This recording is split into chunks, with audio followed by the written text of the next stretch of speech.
Alma em Jogo.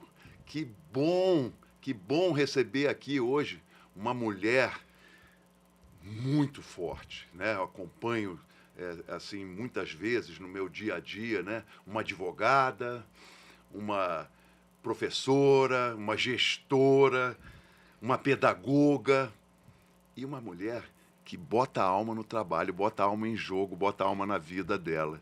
Mirla de Souza Lopes, muito bem-vinda ao Alma em Jogo.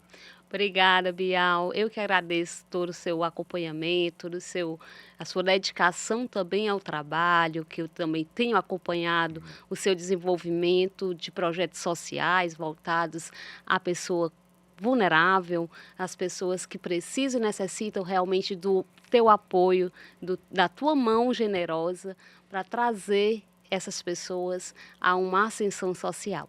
Eu Exatamente. agradeço aqui o convite, fico lisonjeada com o convite para participar deste programa, desse quadro Alma em Jogo com Bial.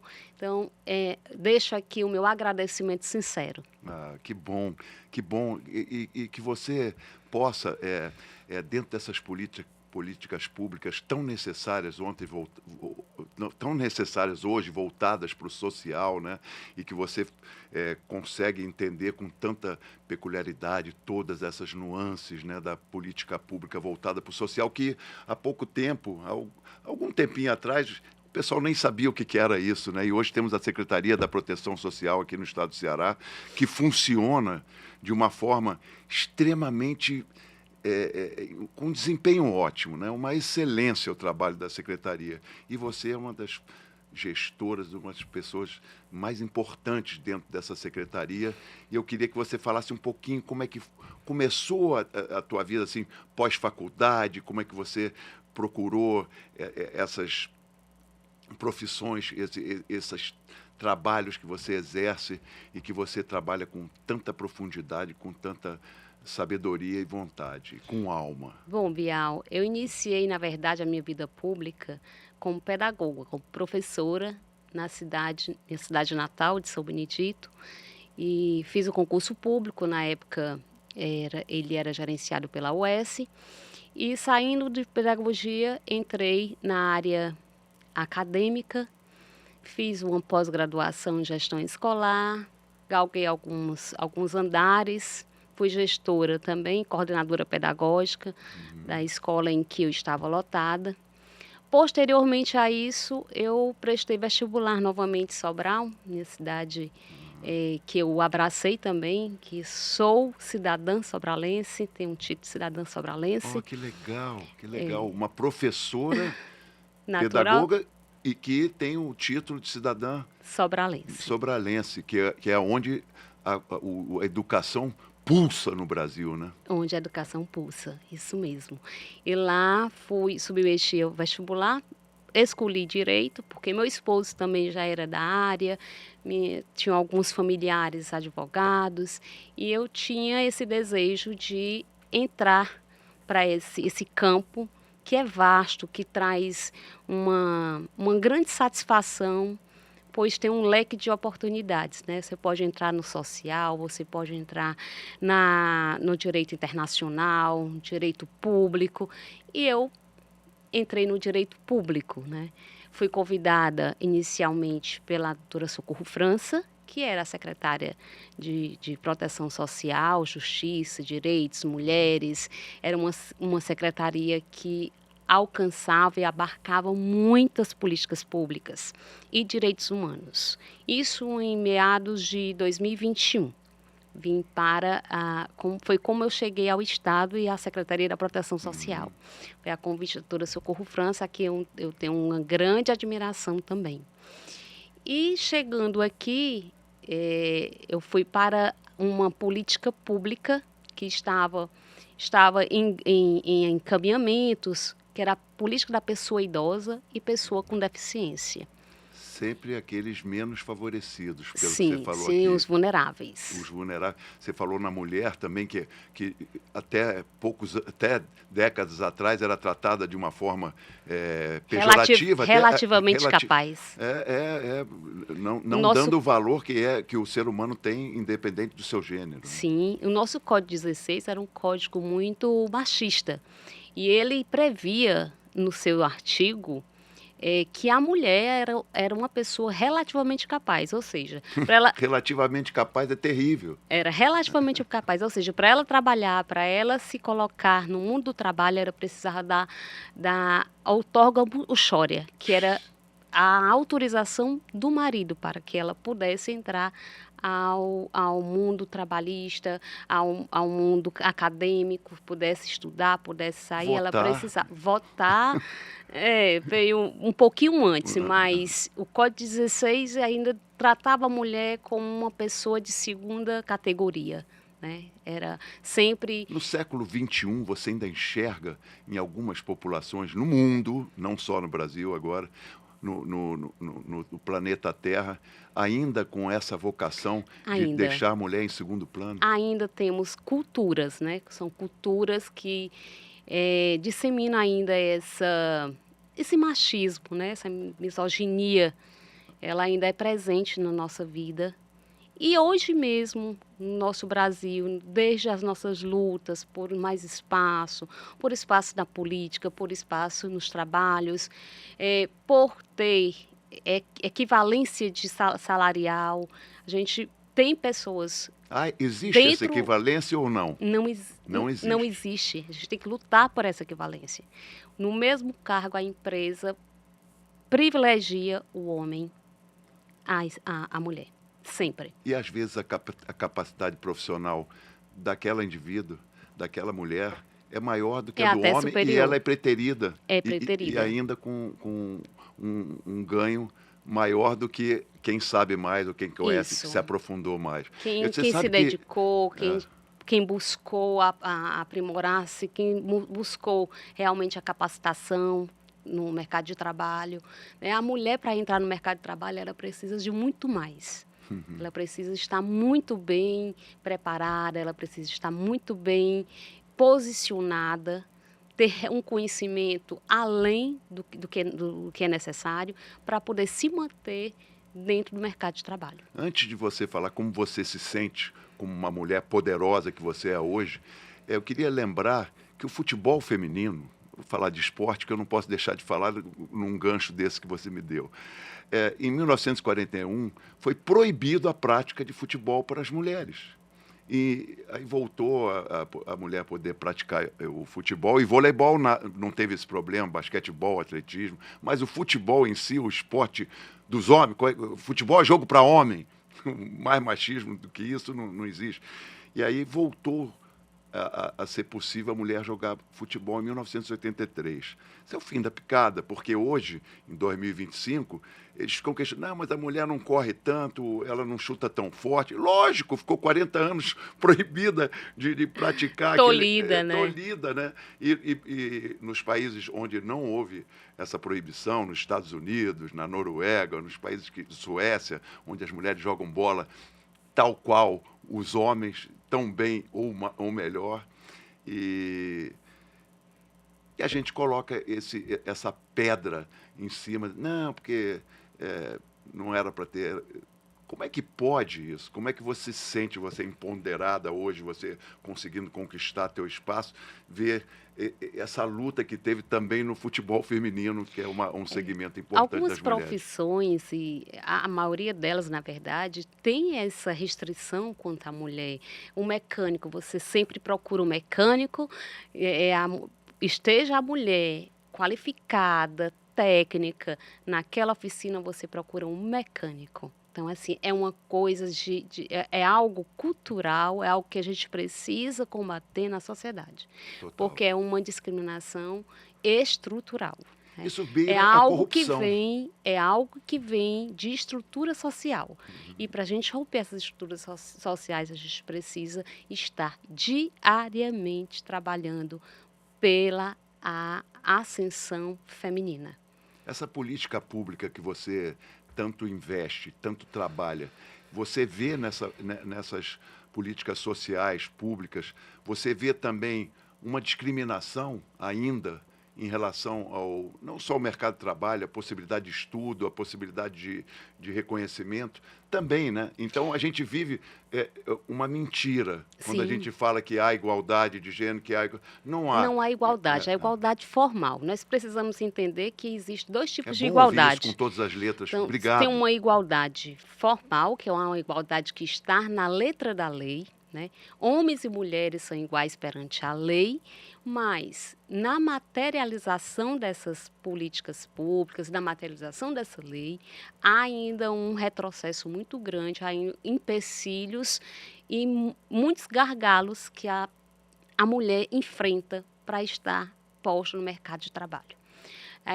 Se estamos na área do direito, é a advogada bonita, vamos sempre trazendo a beleza ou aspectos físicos para a sua profissão. E o homem não tem esse problema, O né? homem não tem esse Não, problema. a mulher tem que ser bonita, A tem que mulher tem passar que no ser teste, né? bonita, tem exatamente. Então, assim, é uma luta diuturnamente, não tem, né, a gente não Não é pode uma luta parar. da mulher, é uma luta É uma do luta homem, social. do ser humano, É. porque a gente não pode continuar nessa evolução que a gente teve tão rápida nos últimos 50 anos, né? Nessa chegada ao universo, né? Em todos os sentidos. Como é que a gente ainda se apequena, se amesquinha, tratando um ser humano tão igual a 2 olhos, um nariz, 2 orelhas, uma boca, tudo, somos muito, muito similares, né? Você, falando de mulher, e como trabalhou como advogada no direito de família, e muitas vezes nessas questões há uma guerra, né? Entre quando há um desquite, um divórcio, né? Uma separação, a sucessão e tudo mais. Você, como advogada, você tinha um olhar um pouquinho mais pendencioso para a mulher ou você conseguia ser isenta disso? Nós trabalhamos nós que trabalhamos dentro do direito, nós precisamos ter sempre uma isenção. Seja a posição que você esteja ocupando, seja como advogado, seja como juiz, seja como promotor, nós temos que ter uma isenção, se manter distante e alheio àquela questão jurídica. Nós temos que priorizar o direito e a justiça dentro daquela questão jurídica. Há situações que a gente tem que se distanciar do sentimentalismo. Quando o senhor colocou, muito bem colocou, eu trabalhei no direito de família e sucessões e fui assessora jurídica por 10 anos da Defensoria Pública. E lá trabalhei com sucessão e família, sendo que verifiquei inúmeras dificuldades de acesso da mulher, a mulher se libertar, a mulher sair de dentro de casa, era muito complicado, sabe? A mulher chegar à defensoria, chegar aí ao advogado, pedir um divórcio, Isso é pedir uma novo, né? separação, é muito traumático para ela, porque ela não pensa nela, ela pensa na prole dela, ela pensa na família dela. Então, assim, é algo desafiador. Então, quando essa mulher chega para pedir auxílio jurídico, para pedir socorro jurídico, a gente já está numa situação de muita violência doméstica, porque a violência doméstica, as pessoas entendem que violência doméstica é violência física, e não é. Não é só física, A violência moral. patrimonial, se você pega o celular da sua esposa, joga na janela, joga na porta, tira os seus pertences, ali abstrai porque não quer que você utilize uma saia ou um vestido. Isso é uma violência doméstica também. Isso também vai contribuindo para que a mulher se sinta sempre subjugada. É cultural, que nem você falou, É mas cultural. eu sinto isso como uma corrupção, como algo que seja totalmente fora do padrão que a gente tem, porque a gente tem a cerne e a capacidade de pensar, de entender, de se emocionar, de sentir. Nós todos somos assim. Como não sentir o que a mulher está passando nesse momento de ganhar seu novo momento, ganhar o espaço de acabar com a ignorância, com a falta de educação. Nessa vara de família, eu já acompanhei alguns casos de familiares, de gente próxima, né, de amigos, e muitas das vezes o homem fala assim, não, ela casou por interesse, e quantas vezes o homem também não casa por interesse. Então, há uma ambiguidade, uma questão que tem que ser resolvida. Essa questão, passando da mulher para a periferia, para o público vulnerável, que é a tua atuação, você trabalha nas vilas sociais, né? Você trabalha diretamente com muita gente de famílias, de mulheres que têm muita dificuldade para educar seus filhos, para levar seus filhos para a escola, para educá-los. Essas mulheres que são mãe e pais, essas mulheres que... As mães solo, né? Mães, ou são, é melhor assim, soa melhor. E são mães solos. Como é que elas são agraciadas pelo serviço social, pela política social? Bom, atualmente eu estou gestora do projeto Vilas Sociais, que surgiu ainda com a secretária Onélia, quando visitou algumas áreas vulneráveis aqui de Fortaleza e identificou que alguns equipamentos estavam ociosos, como era o caso das Vilas Olímpicas do Ceará. Nós temos 4 Vilas Olímpicas no Ceará. Que se tornaram vilas sociais. Que se tornaram vilas sociais. E hoje atendem, em média, 20 mil pessoas. São 20 mil beneficiários mês. De todas as idades. De todas as idades. Esse projeto iniciou em julho de 2024. Já alcançando inicialmente 1.200 pessoas.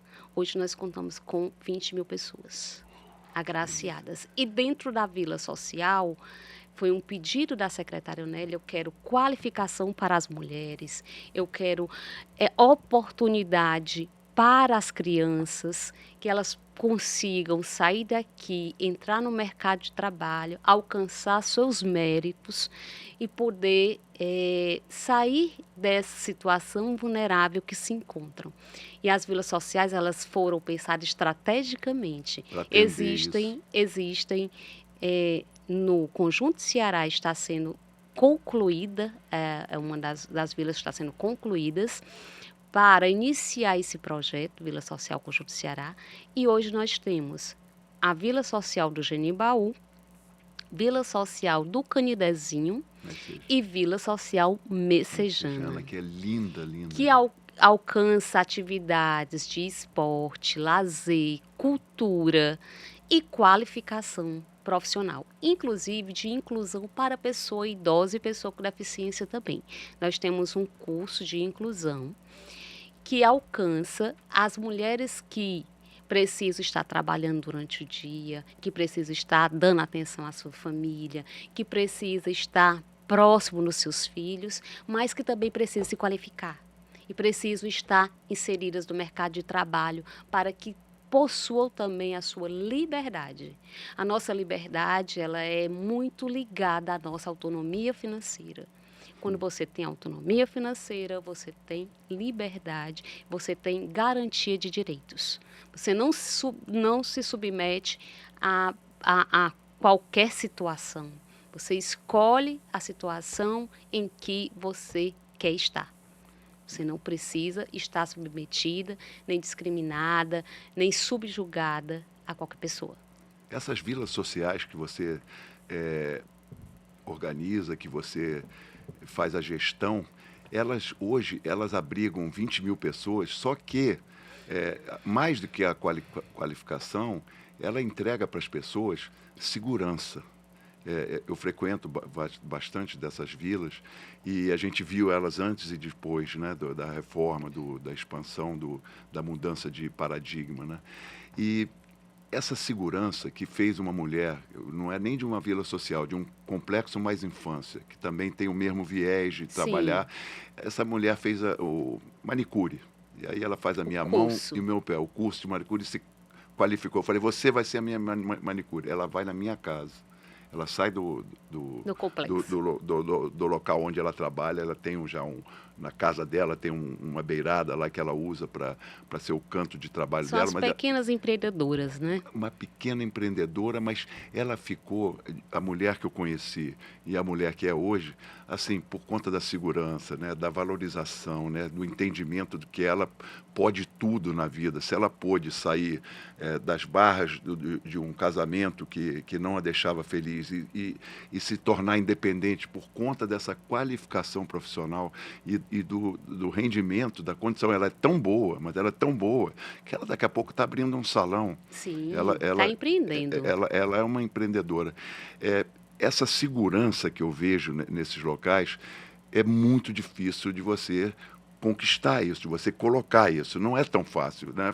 Para sair do papel, da regra, da ideia para a ação, é muito difícil, porque você precisa de muitas pessoas também preparadas e entendedoras do que é preciso para receber esse público. Sim, precisamos que a comunidade ela queira receber também a política pública. A política pública não pode ser colocada nos ambientes, nos territórios. A gente não pode entregar uma política pública sem que a população esteja aberta, de braços abertos para recebê-la. A gente precisa. O Estado do Ceará hoje trabalha com resultado e com pesquisas. Então, assim, a gente, para tratar de uma política pública, para trazer essa política pública, para tirar ela do papel, é necessário um estudo científico daquelas áreas de vulnerabilidade, do que as pessoas daquela área estão buscando, porque não adianta eu levar uma política pública, o Estado do Ceará chegar com política pública que não vai alcançar a necessidade da população. Então, não há resultado. Essa profundidade que se dá no estudo para a implantação disso é essencial. E é a preparação de pessoas que possam receber. E depois a qualificação dessas pessoas que possam também trazer, acompanhar, receber, ter esse olhar cuidadoso com a população. Se o equipamento estiver aberto, mas se não tiver pessoas que estejam qualificadas, pessoas que estejam dispostas a receber, a ter o atendimento humanizado, a trazer todas aquelas pessoas que estão necessitando da política, ela não vai progredir, ela vai estagnar. Então, assim, não vai dar continuidade no projeto que não tem adesão. Se não tiver continuidade, não é um projeto, isso não é vida. É uma preocupação do governo do Estado de Ceará também, em trazer para dentro desses equipamentos, selecionar pessoas que conheçam o território, que convivam com aquelas pessoas, que conheçam suas realidades, que tragam elas para uma nova vida, né? É preciso que tenha um convite, mas um convite da comunidade. Não é um convite do Bial, não é um convite do governador Eumano, da secretária Jade. É um convite da comunidade. Ela precisa se sentir incluída e valorizada naquele espaço público, naquele equipamento público que foi pensado para eles. Essa segurança que você fala que ela precisa, né? Se sentir em casa, né? Sim. Chamar de pertencimento. É isso, o pertencimento. Né? Isso me pertence, isso é meu trabalho. Eu, quando falo em territórios, quando falo em dificuldades das diferenças, né, que são brutais, né, tanta gente pobre, tanta gente miserável, e tanta gente, tão pouca gente, mas muita gente também muito rica, né? Será que a gente vai chegar num tempo que as vilas sociais e os clubes e as associações vão se igualar? Ou você não imagina, é inimaginável isso no Brasil que eu estou falando? Eu não posso te falar em nível nacional, mas aqui no estado do Ceará, quando você entra no complexo social, quando você vê a vila social funcionando, você não tem dúvida de que aquele equipamento é um equipamento privado também. Você imagina que aquele equipamento é privado, pelo zelo e pela entrega do serviço. Eu convido a todos os fortalezenses que queiram conhecer o projeto Vila Social Messejana, Genibaú, Canidezinho, que vá conhecer o serviço ofertado nessas vilas. É muito bonito, muito satisfatório, Bial, ver aquelas crianças que em tempo algum poderia praticar um balé, estar matriculadas, dando vida àquele equipamento público, ganhar todo aquele equipamento, a meia, o fardamento, o lacinho, e aquela satisfação de poder sonhar, né? Porque ele está se entregando sonhos para aquelas crianças. Eles são capazes de Elas sonhar, precisam de sonhar. e se eles sonham, eles são capazes de realizar. A gente precisa sonhar primeiro para realizar depois. A gente não realiza nada que a gente não queira, que a gente não tenha sonhado anteriormente. E ali é um equipamento de sonhos e realidade. Exatamente, exatamente o que eu percebo e sinto. E eu entro, tem um complexo social, o João 23, que ele é a casa do basquete, onde eu fiz o CT do basquete, onde se realizam várias capacitações e tal. E a gente, todos nós que convivemos naquele complexo, nós nos sentimos dentro de um equipamento de primeiro mundo. É tudo limpo, a cozinha é muito bem feita, os professores são muito qualificados, os coordenadores, as gestoras, as mulheres da pedagogia, da psicologia, da assistente social, todos são muito bem preparados. E isso leva a esse sentimento de segurança, né? de estar vivendo num local que é privado sem ser privado. Né? Ele é um local público e as pessoas são muito bem atendidas. A minha preocupação é que não haja interrupção. Quando você fala em continuidade, a continuidade é a solução, é a equação da vida. Quando você dá continuidade a um treinamento esportivo, você tem sucesso naquele resultado, no que você está tentando conseguir. Se você dá continuidade a um estudo pedagógico, um estudo didático de história, e começa a se aprofundar naquele tema e chega a entender um pouquinho mais do que é a evolução da espécie, a história da humanidade, você se torna um cidadão. Como educar esses cidadãos sem ter territórios, como educar esses cidadãos sem ter barreiras, né? Sem ter barreiras, sem ter preconceitos, sem ter discriminações. Como a gente vai chegar nesse tempo que a gente sonha? Porque eu sonho, e eu não sonho sozinho. E aí eu sonho e realizo, a gente age, mas mesmo fazendo aquele meu pouquinho, o seu pouquinho, juntos, a gente ainda está muito longe desse meu sonho, que seria um Brasil verdadeiramente Brasil, né? Que quando eu tinha 8, 10 anos, o Brasil era o país do futuro, onde se via tudo aquilo. Quando eu tivesse os 73 anos que eu tenho, o Brasil seria uma potência de educação, de convívio, de cuidar da sua agricultura, de cuidar da sua agricultura e tudo mais. Como eu posso continuar sonhando assim, se eu não paro de sonhar? Então, você muito bem colocou a educação. E a educação realmente é a chave para o futuro, né? Vimos que o Japão, ele foi destruído na Segunda Guerra. E ele hoje é potência. Por quê? Porque ele importou pesquisadores, ele importou educadores. Brasileiros, inclusive, né, foram para o Japão, trabalharam na educação, cientificamente na educação, e hoje é uma potência mundial. E eu estou esperançosa, e a gente não pode deixar de perder os nossos sonhos, as nossas esperanças, que o nosso Brasil também chegará a ser uma potência na educação, na ciência, na tecnologia. Era muito difícil a gente encontrar uma escola em tempo integral no Brasil. Tempo integral, você chegar com seu filho, entregar seu filho na escola e buscá-lo no final do dia. Essencial na educação.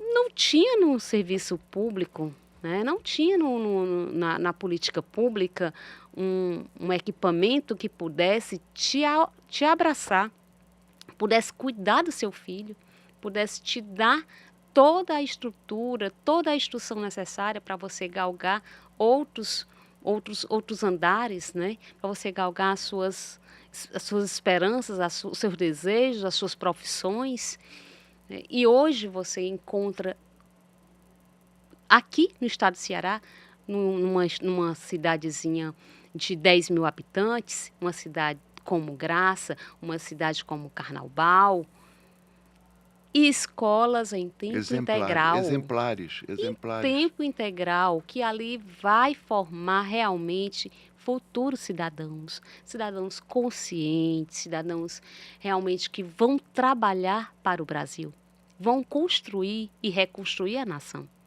Então, é muito prazeroso e é muito satisfatório entender que o Brasil está em transformação social, está em constante transformação, está em aprimoramento dessas políticas públicas educacionais também, né. Então, é realmente muito bom saber que podemos sonhar com o nosso Brasil melhor. Você me deu mais esperança. Eu nunca fico desesperançoso, mas é bom ouvir com tanta propriedade, né? Porque eu vim nos anos 80, no estado do Rio de Janeiro, serem implantadas escolas em tempo integral, né? E logo após a sucessão daquele governo que implantou, houve a quebra da continuidade, que a gente acabou de falar, que é solução Que é de essencial. desenvolvimento total.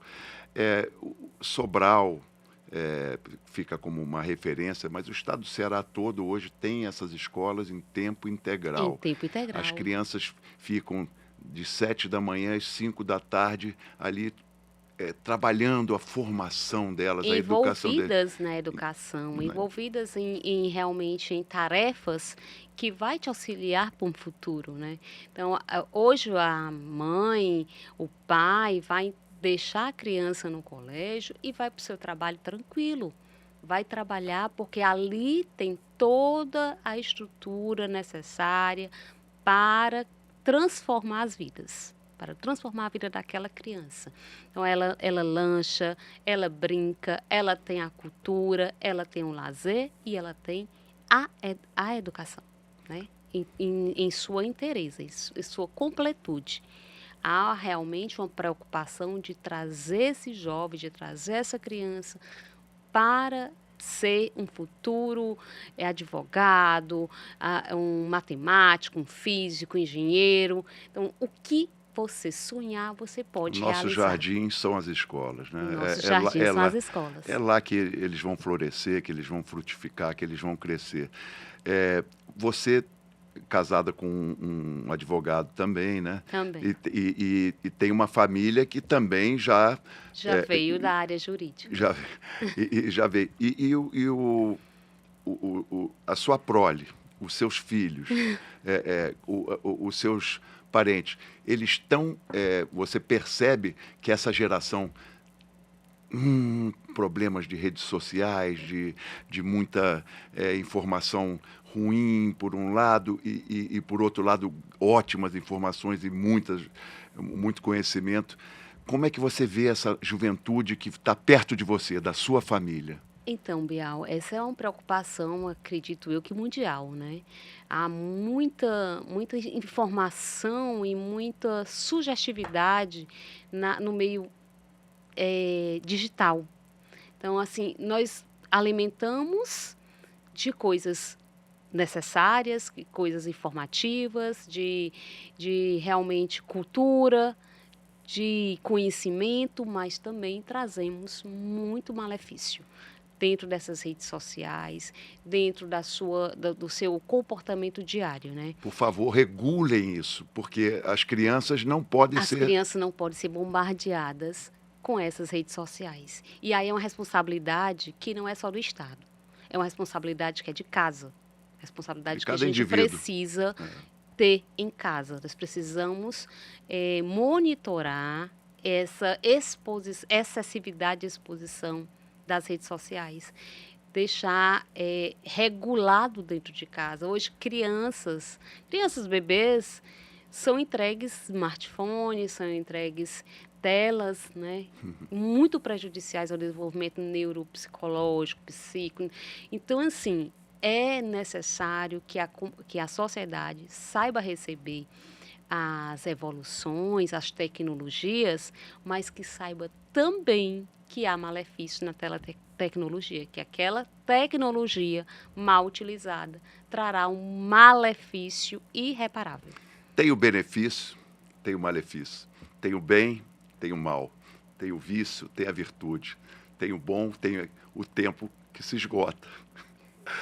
E depois de uma aula, de um momento tão singular e tão importante para o Alma em Jogo, a minha gratidão, que você começou falando muito na gratidão, na questão do agradecimento a tudo que te envolveu na sua vida, queria te agradecer de coração, parabéns pela mulher, pela profissional, né, pelo ser humano que você é, e muito, muito obrigado.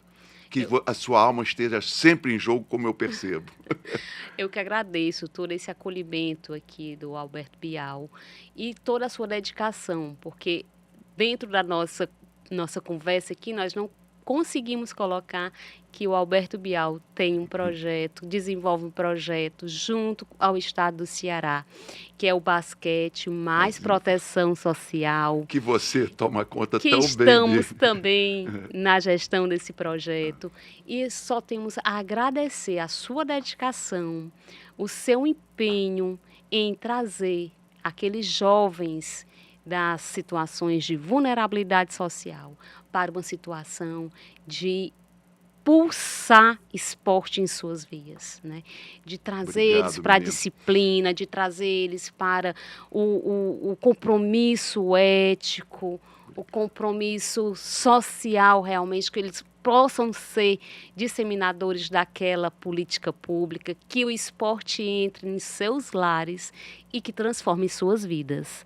Eu tenho uma eterna gratidão também ao seu trabalho, Alberto Bial, a sua atenção com todas aquelas crianças que hoje nós temos 15 núcleos funcionando também em Fortaleza, com todo o equipamento, com toda a parceria, com todo o monitoramento da Secretaria da Proteção Social, mas com todo o seu olhar clínico, né, de esportista, de realmente uma pessoa técnica do basquete, do Brasil, né? Não é só o basquete cearense, não. O basquete brasileiro, então é uma referência para todos os jovens que hoje frequentam o projeto Basquete Mais Proteção Social.